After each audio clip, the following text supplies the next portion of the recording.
Hello again. This is a new video I'm recording and I am sharing some, IGNU content, not like a content, but it's an assignment booklet. Okay, like MSc ENV जो भी master of science कर रहे हैं, MSc कर रहे हैं environmental science से इग्नू से, ये खैर 23 और 24 आई डोंट नो, लाइक जून 23 में एग्ज़ाम्स होने वाले थे, उसके पहले के ये असाइनमेंट्स हैं which I am going to share today. If अभी तो मैं इसमें आपको क्वेश्चंस ऑफ असाइनमेंट शेयर कर रही हूँ। नेक्स्ट में आई विल शेयर इनकी मेरे पास सोल्यूशन भी है, तो I will also share and explain the solutions. Sorry, my throat is choking badly. Anyways, यहाँ पर जो सब्जेक्ट्स हैं MEV 14, MEV 015, MEV 016 वो असाइनमेंट्स हैं। अब ये इन्होंने दे रखा है, मैं इसको रीड कर रही हूँ because I have never read it before और read it before, whatever. Dear learner, welcome to the program MSc Environmental Science. You are required to submit one assignment for each course of the MSc. मतलब हमें ना एक assignment करना होता है एक subject का, environmental science. Each assignment is a tutor marked assignment TMA and carries 100 marks. तो असाइनमेंट काफ़ी वैल्यू रखते हैं अगर आप इग्नू से कोई कोर्स कर रहे हैं।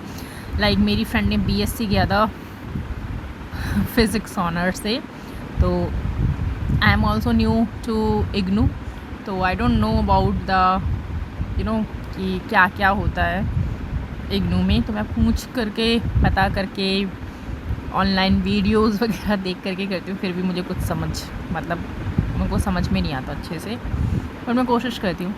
Each assignment covers the entire course. हाँ, ये बहुत एक इसमें अच्छा लिखा है कि जो भी असाइनमेंट होता है that covers the entire course, आपका जो भी है ना वो कोर्स पूरा वो कवर करता है। ओके, और उसमें क्या होता है ना, जब आप असाइनमेंट करते हो ना, तो अगर आप ख़रीद लेते हो असाइनमेंट के आंसर्स तो ठीक है। If you don't have time, अगर आप जॉब के साथ अपना कोई कोर्स कर रहे हो या फिर आप कुछ और कर रहे हो, लेकिन उसमें क्या होता है, जैसे कि एक लड़की जिन्होंने मेरे साथ BEd की है, और वो उन्होंने MA पॉलिटिकल साइंस किया है इग्नू से, तो वो कहती हैं कि बुक्स वगैरह आती हैं, उसमें से उन्होंने असाइनमेंट, तो शी एक्चुअली उन्होंने एक्चुअली पढ़ी हैं बुक्स। तो असाइनमेंट के थ्रू एटलीस्ट आप बुक्स खोलते हो, आपको क्वेश्चन समझ में आते हैं, आप गो थ्रू करते हो बुक से। तो ये बहुत ही अच्छी एक बात है कि each assignment covers the entire course. अब इसमें क्या होता है, 7 क्वेश्चन होते हैं, 8 क्वेश्चन होते हैं, उसमें आपको you have to do 5 question. तो एक असाइनमेंट होता है 100 मार्क्स का और एक क्वेश्चन उसमें हो गया 20 मार्क्स का। Answer any 5 question each assignment, all questions carry equal marks. This TMA is concern mainly with the assessing your application and understanding of the course material. मतलब ये इसीलिए होता है कि आपने, अब एप्लीकेशन का मुझे नहीं पता है, अंडरस्टैंडिंग द कोर्स मटेरियल मतलब आपको अपना कोर्स मटेरियल समझ सको, एटलीस्ट उसे एग्ज़ाम से पहले थोड़ा खोल कर देख सको कि बुक्स में क्या लिखा है। समटाइम्स ये होता है ये क्या है, कहाँ से आ गया, हम बुक्स वगैरह खोलते नहीं हैं एंड पे वही है कि प्रॉब्लम हो जाती है, और खोल के भी देखते तो भी कभी कभी समझ में नहीं आता। Please ensure that you read all the units of the course. It is important that you should write the answers to all the questions in your own words.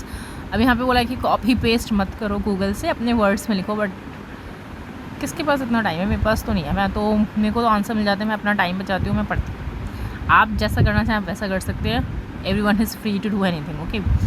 You should remember that writing answers to assignment question will improve your writing skills. हाँ, ये बहुत अच्छा है इसमें कि how to present. Presentation is actually matters a lot. Whenever you are giving any exams, especially जो आपके subjective type होते हैं, not objective. Objective में तो वही होता है, MCQs होते हैं, तो उसमें आपको अच्छे से इसको प्रेजेंट करना होता है आंसर्स को। Like you have to make diagrams, use black pen and blue pen. Sometimes you have to, even if you have time in your exams, तो आप उसको अंडरलाइन कीजिए। तो इस चीज़ से ना प्रेजेंटेशन स्किल्स आपकी नज़र आती हैं। You should remember that writing answers to assignment question will improve your writing skills and prepare you for the term and examination. TEE examination होते हैं ना, term and examination. Okay so हमारा है this booklet includes assignment for the following courses. MEB 14 ये sustainable natural resource management है. अब जो बंदा साइंस से जुड़ा है, जिसने नेचुरल रिसोर्स एनवायरनमेंट के बारे में थोड़ा सा भी स्टडी किया है, उसके लिए तो बहुत ही ईजी है. MEB 15 है इन्वायरमेंटल पोल्यूशन. ये देखो environmental pollution control management. MEB 16 है इन्वायरमेंटल इम्पैक्ट असेसमेंट. तो ये काफ़ी अच्छे सब्जेक्ट्स हैं. ये एक्चुअली मैं इजी कह सकती हूँ क्योंकि मैंने इनके एग्ज़ाम्स दे दिए असाइनमेंट और मैं क्लियर कर चुकी, तो आई फील कि मुझे तो ईजी लगा. It is compulsory to submit the assignments within the stipulated time. जो भी इसमें टाइम ड्यूरेशन होती है मेनली, जैसे अगर जून के एग्ज़ाम में तो मार्च 31 का दे देंगे. अभी देखते हैं दिसंबर में क्या होता है कि कब तक देने हैं, या फिर 30 सितंबर तक देने होंगे. ओ माय गॉड, मुझे तो असाइनमेंट बनाने हैं. ठीक है, कर लूँगी मैं. It is compulsory to submit the assignments within the stipulated time to be eligible for appearing the term and examination. The assignments constitute the continuous component of the evaluation process and have 30% weightage in the final. मतलब आपका 70% तो वो हो गया term end examination, उसमें 30% इसका लगेगा overall grading में. Before you write the assignment, first go through the course material and then prepare the assignments carefully by following instructions pertaining to assignments. Your responses should not be a verbatim. अब यार ये Google से search करना इस word को, verbatim. Reproduction of the textual materials.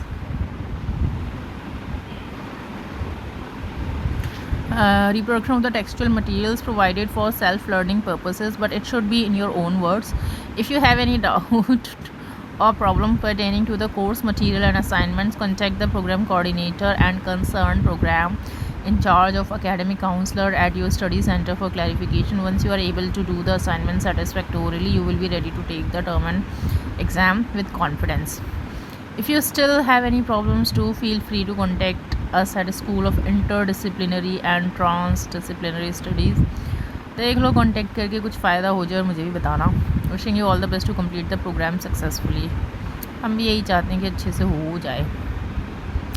अब ये instructions हैं. Before attempting the assignment and please read the following instructions carefully. Read the detailed instruction about the assignment given in the program guide. Write your enrollment number. Yeah, enrollment number is very important. IGNOU में if you are मतलब आप कहीं जा रहे हैं तो I card पे आपका enrollment number होता है, वही होता है main enrollment number. Name, full address and date on the top right corner of your first page of your response. Write the course title, assignment number and the name of study center you are attached to in the center of the first page of your response sheets.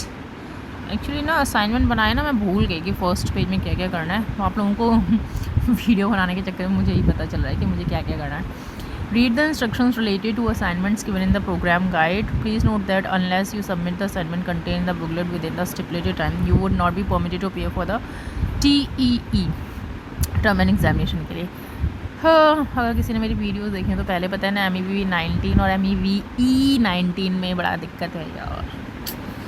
एक elective subject होता है, कुछ main कुछ होते हैं, उन्हें core subjects बोलते हैं. इलेक्टिव और कोर सब्जेक्ट्स होते हैं. The top of the first page of your response should be like, मतलब नेम हो, आप उसमें अपना नेम लिखो. इसमें देखो name, enrolment number, cycle of admission. अब ये क्या है मुझे नहीं पता मुझे खुद पता करना पड़ेगा. Programme code, assignment code, course code, course title. अब कोर्स कोड होता है ना MEB 101, MEB 14, वो तो कोर्स कोड हो गया. टाइटल हो गया जैसे कि सस्टेनेबल, एनवायरमेंटल सस्टेनेबल. मतलब एक तो ना नाम भी याद नहीं होते हैं, ओपन से करो ना सब्जेक्ट भी पता नहीं चलते. खैर, फिर यहाँ पे address, contact number, date of submission. ठीक है. फिर यहाँ पे गाइडलाइंस फॉर TMA. अब देखो you will find it if useful to keep the following points. मतलब प्लानिंग होता है. देखो रीड द क्वेश्चंस. पहले तो सबसे पहले क्वेश्चंस रीड करने हैं. अगर आप एग्जाम भी दे तो क्वेश्चन अच्छे से रीड करो. Read the questions carefully, go through the points on which they are based, make some points regarding to each question and then rearrange these in a logical order. Please write the answers in your own words. Do not reproduce passages from the units. फिर organisation होता है. Be a little more selective. मतलब इसमें लिखा है कि थोड़ा सा अच्छा लिखें. Be a little more selective and analytic before drawing of a rough outline, मतलब कि थोड़ा सा सिलेक्टिव हो जाए before drawing up a rough on outline of your answer. In an ऐसे type question give adequate attention to introduction and conclusion, मतलब ये अच्छे से एकदम राइटिंग स्किल को इम्प्रूव करने की बता रहे हैं कि राइटिंग स्किल्स आपको पता होगा ना, ये it's very important to you know specially while writing ऐसे type question. The introduction must offer your brief interpretation of the questions and how you propose to develop it. The conclusion must summarize your response to the question. In the course of your answer, you may like to make references to other texts or books as this will add some depth to your analysis. ठीक है, इनका तो काम समझाना है, but it's up to us कि हम समझते हैं। Note the following point before you start writing the assignments. Use A4, हाँ ये इंपॉर्टेंट है। Use only A4 paper size of your assignment and check all the pages carefully. वो लोग ना प्लास्टिक की फाइल्स नहीं लेते हैं, आप धागे से या स्टेपल करके कर सकते हैं। और जो A4 साइज़ की शीट्स होती हैं, वन साइड पेजेस होते हैं, मतलब वन साइड लाइनिंग है और वन साइड ब्लैंक शीट्स है, ठीक है। Right the relevant question number with each answer, हाँ भाई ये बहुत ज़रूरी है, ये नहीं कि क्वेश्चन 1 लिख करके आंसर 2 कर रहे हैं। You should write the answer in your own hand writing, हाँ ये भी इंपॉर्टेंट है।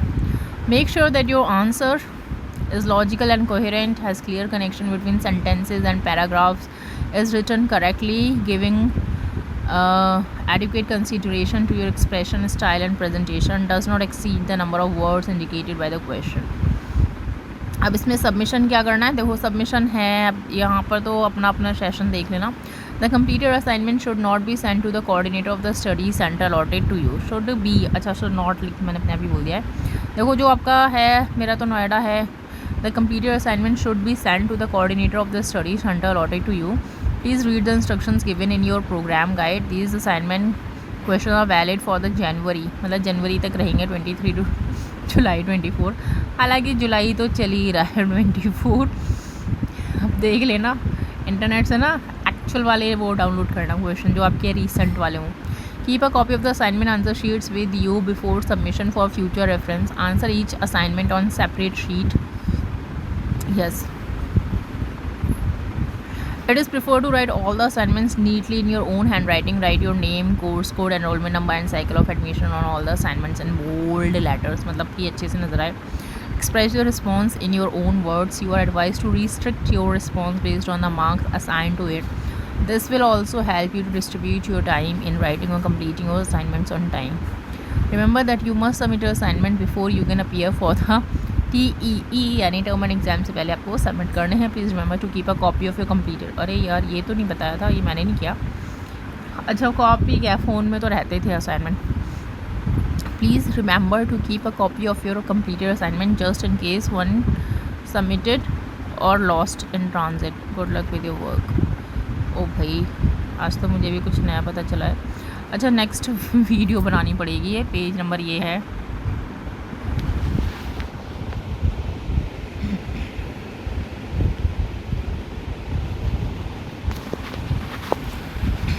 Sorry guys, video is continue हो रखी है। बाकी ये क्वेश्चंस हैं, मैं इनको ना अभी आपको वो नहीं कर रही हूँ, क्या करते हैं जैसे अब देखो ये है, यहाँ पे आपके असाइनमेंट स्टार्ट हो रहे हैं। इसमें इन्होंने लिखा था good luck with your work. अब देखो ये है MEB 14 sustainable natural resource management. ये आपका देखो क्या है, कोर्स कोड है MEB 14, कोर्स कोड है MEB 14, कोर्स टाइटल है sustainable natural resource management, assignment code, coverage मतलब ऑल बॉक्स है, ठीक है। ये कवरेज का मुझे नहीं पता क्या है, ठीक है। फिर इसमें वही है कि मैक्सिमम मार्क्स 100 है। 1 मिनट गाइज। हाँ मम्मी,